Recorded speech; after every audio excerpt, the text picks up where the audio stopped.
안녕하세요. 워런 버핏처럼 매일 신문을 박전무와 함께 읽으면서 투자의 고수가 됩시다. 오늘 4월 14일 금요일 순서입니다. 또 벌써 금요일입니다. 지난주는 굿 프라이데이였는데 오늘도 아주 화창한 금요일인 것 같습니다. 이번 주에 좀 추웠잖아요. 그죠? 강풍도 불고 약간 좀 침침한 글루미한 좀 그런 한 주였었는데 또 금요일이 밝게 햇살도 비치고 하면서 약간 날씨를 그래프로 그려보면 월화수 이렇게 추워도 지고 침침해지고 하면서 약간 음봉 나는 듯 하다가 다시 양봉으로 마감하는 그런 느낌입니다.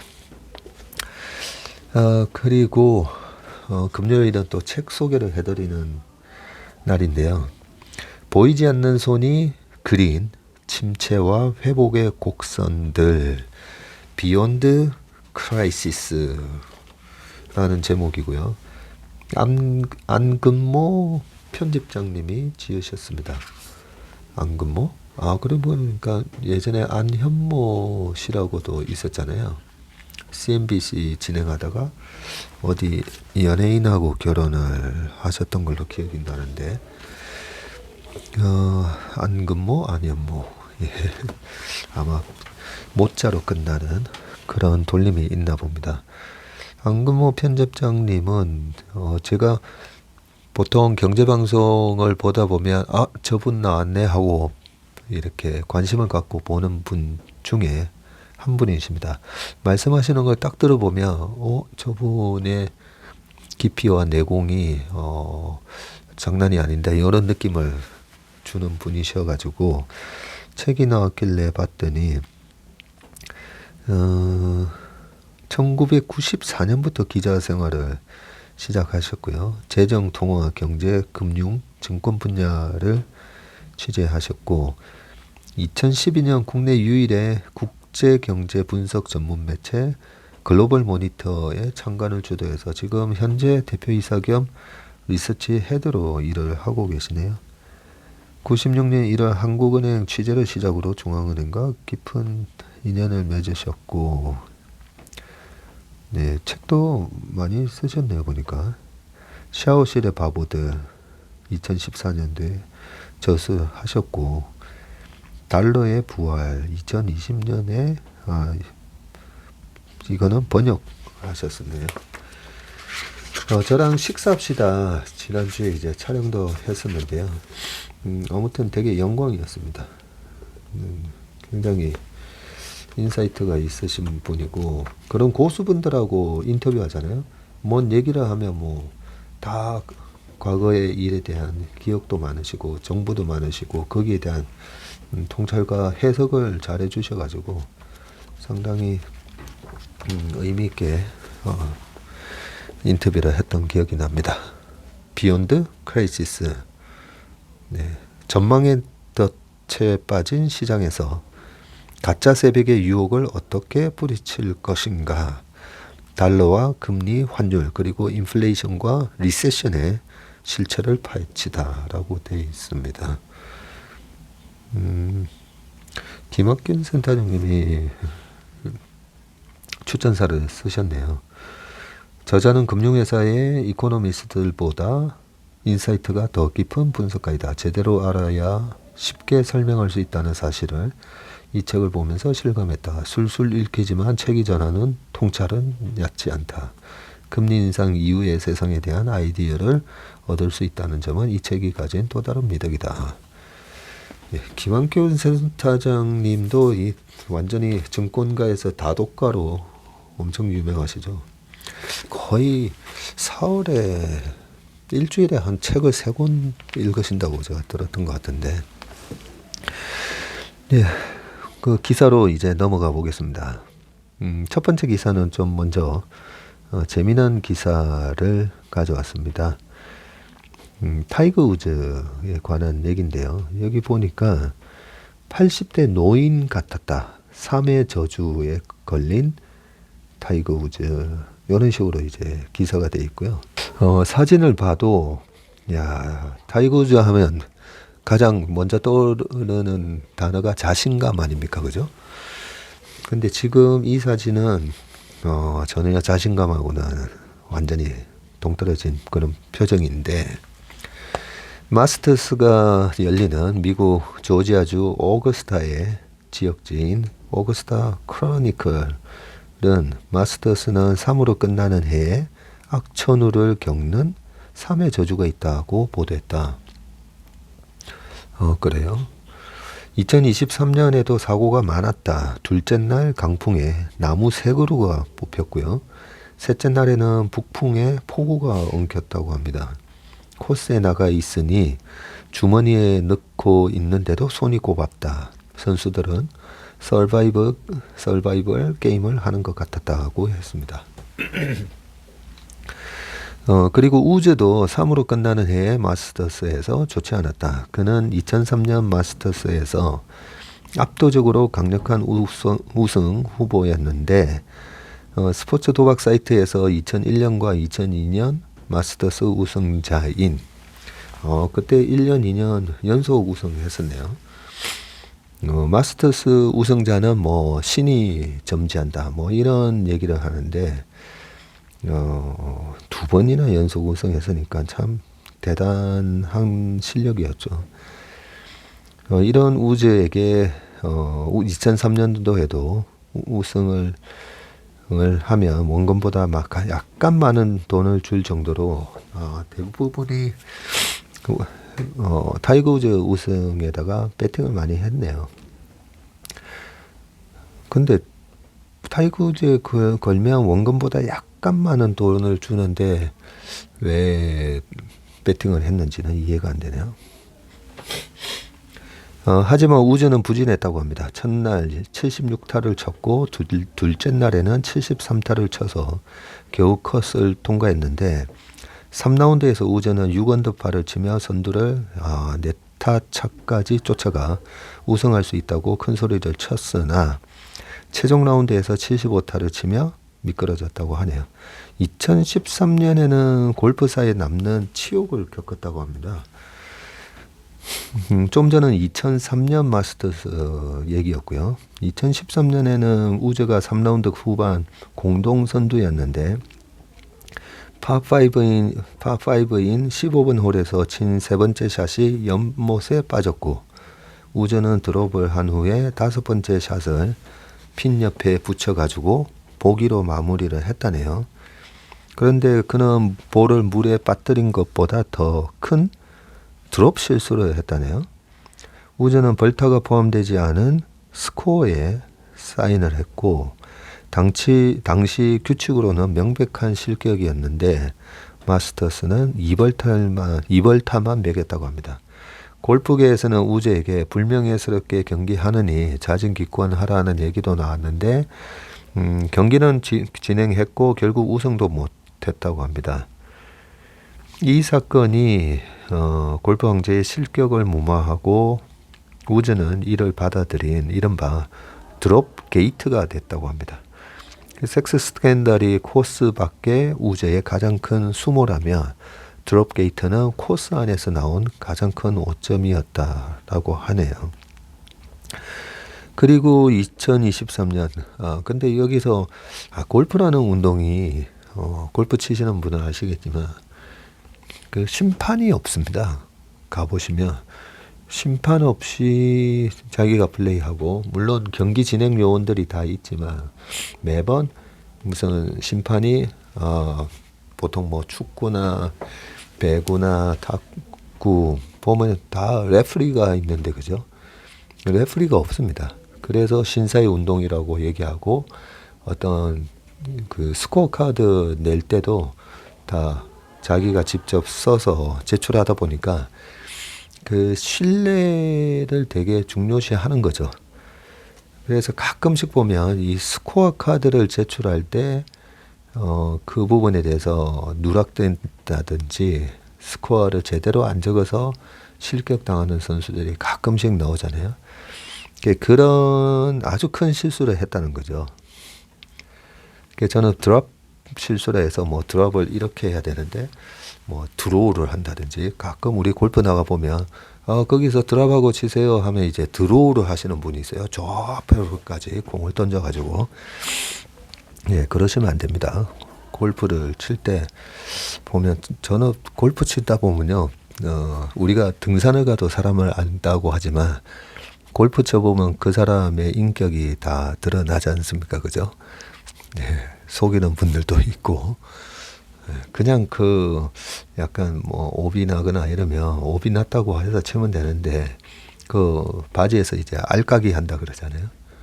가장 재미난 케이스가 간혹 발생을 하는데, 공을 쳤는데 공이 아웃됐는 줄 알고 그린 주변에서 여기 공 찾았다 해가지고 쳤더니, 그게 나중에 보니까 자기 공이 홀 안에 들어가 있어가지고 이글이나 홀이런을 하고서도 말도 못하고, 왜냐면 속였으니까. 네, 그런 일들도 있기 때문에 골프계에서는 이런 스코어를 제대로 안 적고 했다는 것은 엄청나게 큰 실수죠. 이번 2023년에도 우즈가 괴로웠다네요. 지난번 교통사고 이후에 다리에 철심을 박아 걷는 것도 버거워가지고 아픈 다리로 비에 젖어 미끄럽고 질척거리는 오거스타의 경사면을 걷기는 더 힘들었고, 빗속에서 3 오버파 공동 49위로 간신히 컷을 통과했으나 3라운드 악천후 속에서 7개 홀에서 6타를 잃으면서 경기 후반에는 마치 80대의 노인이 걷는 것 같았다라고 합니다. 우즈는 악천후로 경기가 중단될 때까지 7개 홀에서 컷 통과한 선수 중 꼴찌였다네요. 그리고 다음날 아침 경기가 속개될 때 그때 기권을 했다고 합니다. 하지만 하나의 문이 닫히면 또 다른 문이 열린다. 올해 출전한 한국의 젊은 선수들은 큰 선물을 받았다. 김주형이라는 선수가 있나 봅니다. 김주형은 우즈와 함께 경기하는 게 영광이었고, 그가 어느 위치에서 어떤 샷을 하는 걸 보는 것만으로도 배우는 게 많았다고 말했습니다. 우즈의 또 3라운드 동반자였던 임성재는 우즈에게 좋은 인상을 남기려고 집중해서 쳤다. 다리가 아픈 것 같아서 말을 많이 걸지는 못했지만 우즈를 보는 것 자체만으로도 행복했다고 했습니다. 네, 근데 이걸 보면 참 우리 누구죠? 김주영 선수, 임성재 선수, 저는 이 두 선수는 나중에 반드시 우리 골프 역사에 한 획을 긋지 않을까 싶은 게 그 마음의 자세라고 저는 생각하거든요. 탈무드에 그런 말이 있지 않습니까? 세상에서 가장 지혜로운 사람은 어떤 상황에서도 배우려는 자세를 가진 사람이고, 세상에서 가장 행복한 사람은 늘 감사하는 마음을 가진 사람이다. 그리고 세상에서 가장 강한 사람은 나 자신을 이기는 사람이다. 그런 글이 있었는데, 보면 어떻게 보면 뭐 타이거 우즈 뭐 저래, 뭐 타이거 우즈인데 실력이 뭐 완전히 뭐 꼴찌했다고 하니까, 그죠? 얼마든지 약간 이렇게 조롱하는 눈빛으로 볼 수가 있는데, 이 두 선수들은 아마 어린 선수들이겠죠.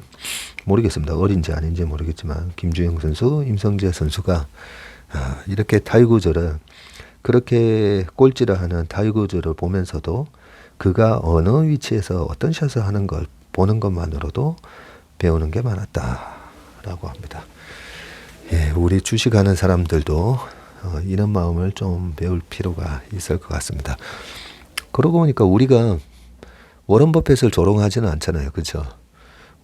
근데 워런 버핏이 닷컴 뽑을 때 닷컴 주식 안 샀다고 조롱했다가 결국 워런 버핏이었다 했고, 2020년대에는 또 플랫폼 기업들 막 날아가고 하면서 다들 캐시우드에 열광했지만 결국 또 워런 버핏이 옳았다. 뭐 이런 말들을 하는데, 그러고 보니까 우리가 웜의 신박이지 않습니까? 그죠? 예. 주식시장에서 일시적으로 막 핫하고 막 이렇게 추앙받고 뭐 그런 일들이 있을 수가 있는데, 우리는 이런 선수들의 마음으로 주식의 대가들이 그동안에 어떻게 운용을 했는지에 대한 그런 기본적인 원칙, 그런 부분에 대한 존경심, 네, 그런 마음을 가지는 게 되게 중요해 보입니다. 우주를 보는 것 자체만으로도 행복했다는 임성재 선수한테도 오늘 좋은 마음가짐을 배운 것 같습니다. 그 다음은요, 시진핑 집권 뒤에 첫 한국 기업 방문, 한국 끌어당기기 분석. 이 기사가 어제도 나오긴 했었는데, 그 한알령이 생기면서 롯데그룹의 아마 피해가 뭐 수십조겠죠, 그죠?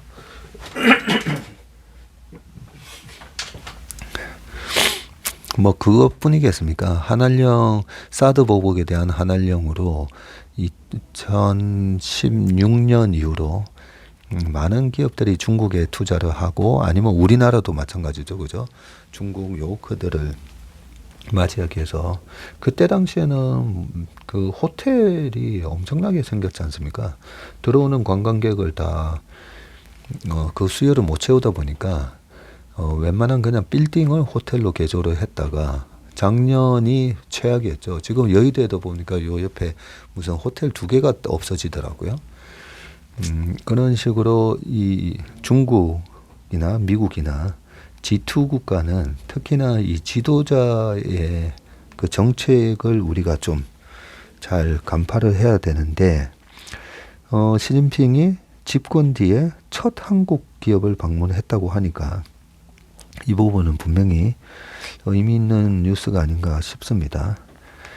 사진에 나오네요. 광저우 LG 디스플레이 공장을 찾은 시진핑 중국 국가주석이 민동식 LG 디스플레이 광저우 대외 협력실장과 대화를 하고 있다고 합니다.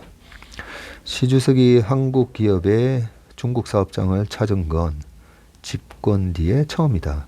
그러면 집권 지금 3개년 차니까 11년 전 이후에 집권을 처음 시작하고 난 이후로 2012년 말에 돼서 2013년부터 집권을 했는데, 한국 기업을 방문한 게 처음인가 봅니다.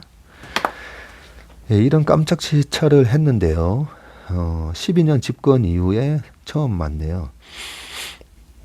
한국과의 관계 개선 의지를 밝힌 것이라는 평가와 함께 미중 패권 경쟁 속에 약한 고리일 수 있는 한국을 중국 쪽으로 견인하려는 시도란 해석도 나오고요.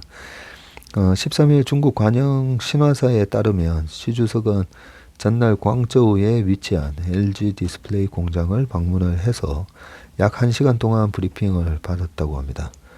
이 자리에서 외국 투자자는 기회를 잡아 중국으로 오고 중국 시장에 뿌리를 내려 기업 발전이 새롭게 빛나는 시대를 창조하기를 희망한다고 그렇게 얘기를 했네요. 복수의 소식통들은 시 주석이 한중 간의 우위를 강조하는 덕담을 했다고 전했습니다. 앞서 시 주석은 지난달 인민대회에서 확정한 올해 정부 업무 보고에서 외자 기업의 우려를 즉시 해결하고 외자 기업을 자국민 대우하며 외자 기업 서비스를 개선해서 대표적인 프로젝트의 실제 건설을 추진하라고 강조를 했었네요. 현지에서 지난주까지 총리 혹은 성급 고위 지도자의 방문을 통보받고 준비했다가 막판에 시 주석의 방문을 통보받았다고 합니다. 이날 시찰에는 차이치 정치국 상무위원과 허리펑 부총리와 리잔제 중앙조직부장, 정산재 국가발전개혁위 주인, 황쿵민 광동성 서기, 왕웨이종 광동성장 등 중앙과 현지 최고위급 지도자들이 총출동했다고 하네요. 외교부 당국자는 이날 기자들을 만나서 한중 경제 협력의 필요성이 커지고 한중 관계가 개선되는 추세 등을 반영한 것이라면서 긍정적이라고 그렇게 얘기를 했습니다. 광저우가 소속한 광둥성은 중국 개혁 개방 1번지로 꼽히는 곳으로 2020년 한국의 국내 총생산을 능가했네요.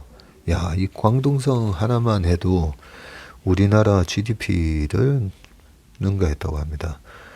우리나라 GDP가 2020년도에 코로나로 인해서 그때 1.6조 달러였다고 보면 지금 돈으로는 뭐 한 1,300원 곱해주면 한 2,000조 정도 되는데, 그죠? 야, 이 광둥성 하나만 우리나라 GDP 정도 되네요. 지금 중국이 GDP가 한 14조 달러 정도 될 거니까 광둥성 하나가 그 정도 한 1.6조 달러 충분히 하겠네요. 광둥성이 말 그대로 정말 중국의 공산주의에서 약간 자유시장 경제 체제를 받아들이면서 도약을 할 때 가장 선두에 있던 그런 도시니까요.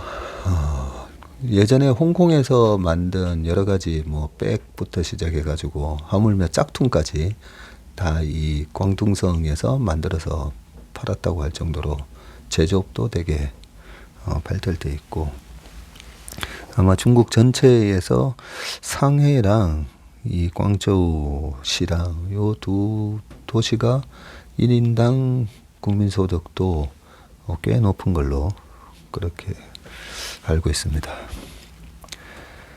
그 다음 기사는 소형, 중형, 대형으로 전기차 덩치 전쟁이 불붙었다라는 그런 기사입니다. 전기차가 요즘 보면 가격도 인하하고 약간 보면 빠르게 경쟁이 굉장히 심화되는 그런 양상을 또 보이고도 있는데, 소형에서 또 중형, 중형에서 대형으로 넘어가면서 경쟁이 붙었다고 하니까 한번 읽어보겠습니다.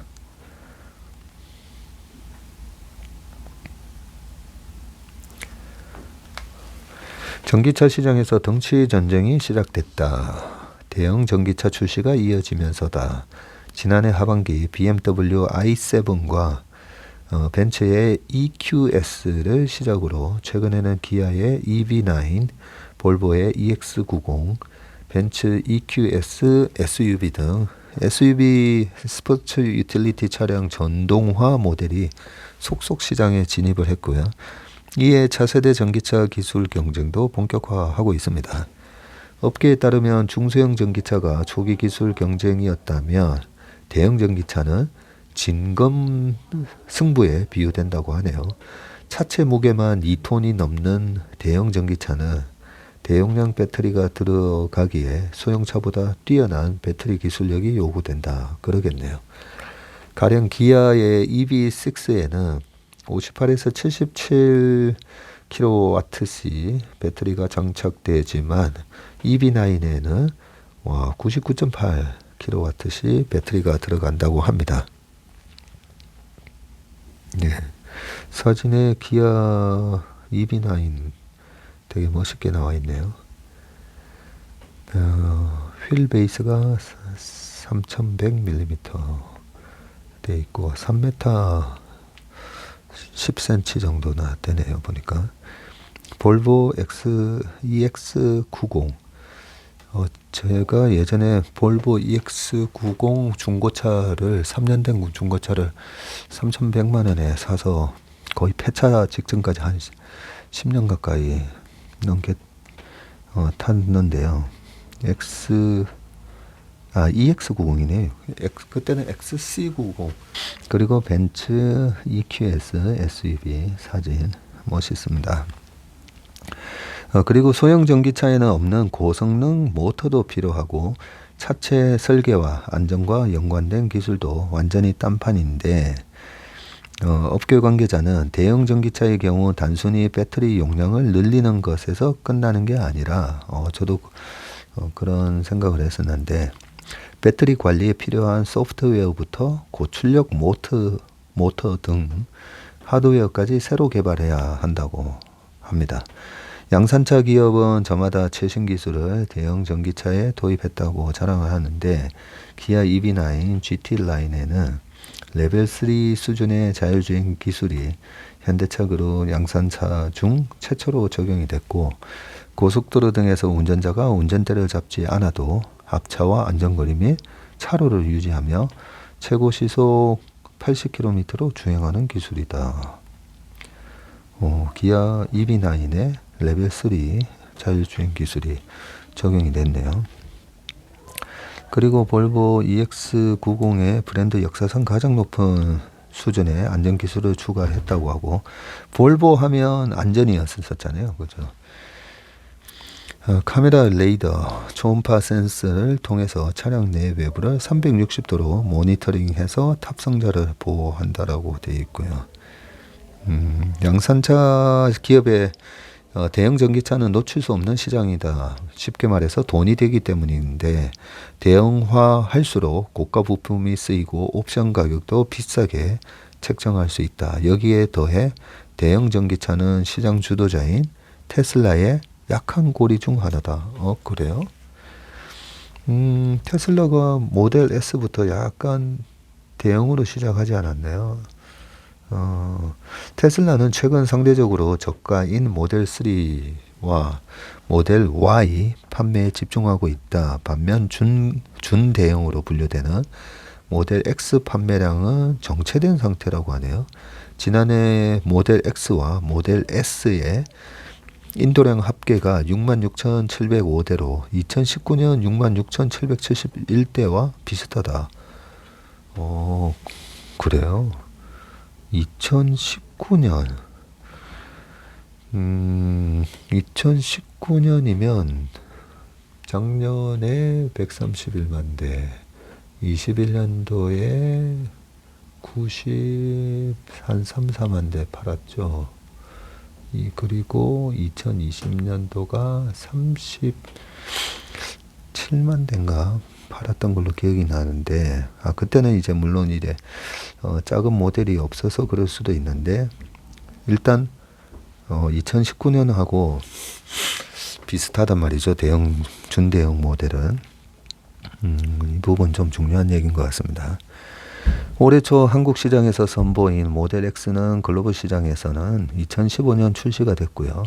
그동안 실내 외 디자인을 변경을 했지만 올드카란 이미지를 지우지 못했다. 충분한 양산 시설을 갖추지 못한 것도 테슬라의 약점으로 꼽히는데, 반면 기아는 올해 EV9 생산량을 3만 대 이상으로 잡고 있네요. 대형 전기차 시장 경쟁은 올해 내내 달아오를 전망이고, 테슬라가 새로운 대형 전기차를 발표하지 않을 것으로 보이면서 기존 양산차 기업의 독주가 될 전망이라고 합니다. 현대차는 내년 아이오닉 7 출시를 예고했고, GM은 쉐보레의 실버라도와 GMC 시에라 전기차를 발표하면서 전동화에 속도를 내고 있다고 합니다. 네, 중요한 부분이네요.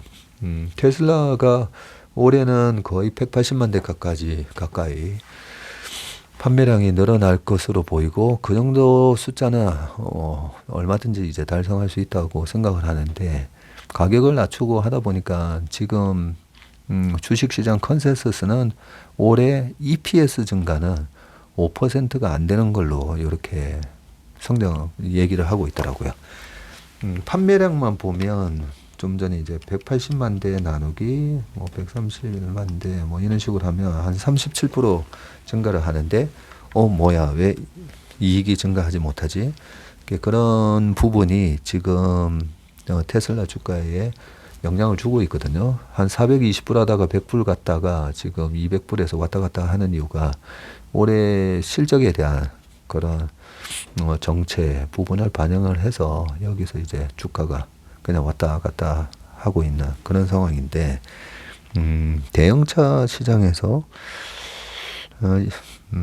이 부분에 있어서 물론 하드웨어보다는 소프트웨어 나중에 서비스 매출이 계속 애플처럼 늘어나긴 할 건데 어쨌든 이 고급의 이미지를 유지를 해야 되거든요. 애플은 그 가장 하이엔드 제품이라는 그런 프라이드를 소비자한테 주잖아요.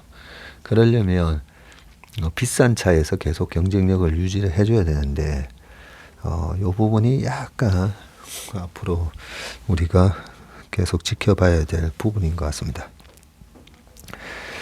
좋은 기사를 오늘 읽었네요. 강기헌 기자님 감사합니다.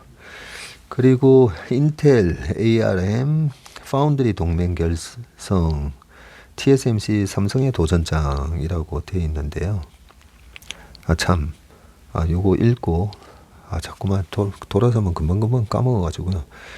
그 요즘 저를 사칭하는 또 문자랑 뭐 책을 공짜로 드립니다, 무료로 드립니다 하면서 뭐 가입하라고 하는 그런 뭐 페이스북부터 카톡 채널, 텔레그램 정말 그 세상의 악당들이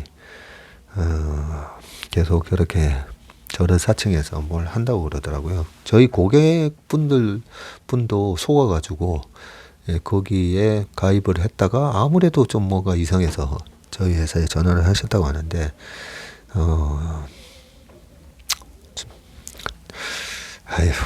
하여튼 참 세상은 근데 어떻게 보면 세상에 그런 악인들이 무슨 가치를 부여하는가 모르겠습니다. 하여튼 악당들 조심하시기 바라겠습니다. 그 세상이 그 작용반작용이라는 뉴턴의 제3법칙이 있잖아요. 그게 주식시장에도 그대로 적용이 되고요. 세상에 뭔가 내가 나쁜 작용을 했잖아요. 세상은 반드시 그 나쁜 작용의 크기만큼 나한테 작용을 합니다. 뉴턴의 제3법칙 액션 리액션 이 작용 반작용의 원리가 의잖아요. 내가 지구에 점프를 할 때 지구에 뭐 100의 힘을 가하면 지구가 나한테도 100의 힘으로 반작용을 한다는 거잖아요. 그런 의미에서 참 그 나쁜 짓 하는 분들은 반드시 그게 본인한테 돌아간다는 부분을 좀 깨달으셔야 되는데 그 다음 기사입니다. 인텔하고 ARM 파운드리 동맹 이 부분 한번 읽어보겠습니다. 계속 삼성전자 주가가 어느덧 그래도 65,000원을 돌파하면서 그죠? 51,800원을 찍었다가 많이 올라왔습니다. 많이 올라왔는데 계속 시세만 쳐다보고 있어가지고는 답이 안 나오고요. 이렇게 신문을 통해서 삼성전자의 펀더멘탈에 어떤 지금 일들이 벌어지고 있는지 그 펀더멘탈을 위협하는 또 경쟁자들의 액션이 뭐가 있는지 우리가 확인할 필요가 있습니다. 미국의 반도체 회사 인텔과 영국의 팹리스, ARM이 파운드리 분야 협업을 발표하면서 본격적으로 모바일 애플리케이션 프로세서 AP 위탁 생산 경쟁에 뛰어들었다고 합니다. 두 회사의 동맹에 기존 파운드리 시장 판도가 어떻게 변화할지 업계의 관심이 쏠리는데 인텔의 파운드리 서비스는 12일 ARM과 함께 인텔의 18A 옹스트롬 1A는 100억 분의 1미터라고 합니다. 이 A라 옹스트롬이라고 읽나 봅니다. 인공지능을 활용해서 차세대 모바일용 시스템 온칩을 개발한다고 밝혔고요. 인텔 측은 이번 협력이 먼저 모바일 SoC 설계에 중점을 두고 있지만 향후 자동차, 사물, 인터넷, 데이터 센터, 항공우주 산업 등으로 확장할 수 있다고 설명을 했고요. 종합 반도체 기업 인텔은 2021년 파운드리 사업 재진출을 선언하면서 시장의 긴장감을 불러일으켰는데 현재까지 파운드리 시장에서 인텔의 존재감은 크지 않다. 하지만 모바일 애플리케이션 프로세서 시장 90% 이상을 장악한 암과 손잡으면서 현재 파운드리 시장 1위인 TSMC를 따라잡기 위해 본격적인 투자를 벌이고 있는 삼성전자의 위협이 될 수 있다는 전망도 나온다. 시장조사 업체 트렌드포스에 따르면 지난해 4분기 글로벌 파운드리 시장 점유율은 TSMC가 58.5, 삼성전자가 15.8, 대만의 UMC 6.4 이렇게 돼 있고요. 한편 이날 홍콩 사우스차이나 모닝포스트 등 외신에 따르면 팻 겔싱어 CEO는 최근 중국에서 한정 국가부주석과 왕원타오 상무부장을 만나서 글로벌 비즈니스 환경 등에 대한 의견을 나눴다고 합니다. 13일에는 베이징에서 열린 자사 주최 지속가능성 서밋 행사에 참석을 해서 중국은 세계 최대 시장 중 하나이며 인텔의 중국 진출은 매우 중요하다고 말을 했습니다. 그 다음 기사는요. 수출 기업 10곳 중 6곳은 중국 리오프닝 경영에 도움이 안 된다. 이렇게 얘기를 했다고 합니다. 그런가요? 물론 중국 리오프닝이 도움되는 회사가 있고 안 되는 회사가 있고 당연히 차이는 있겠죠. 중국의 수요 회복이 중요한데 리오프닝 후에도 수요가 급격하게 증가하진 않고 있어요. 오히려 이게 도대체 어떻게 된 건가 의문을 가질 정도로 회복이 더딘 상황입니다.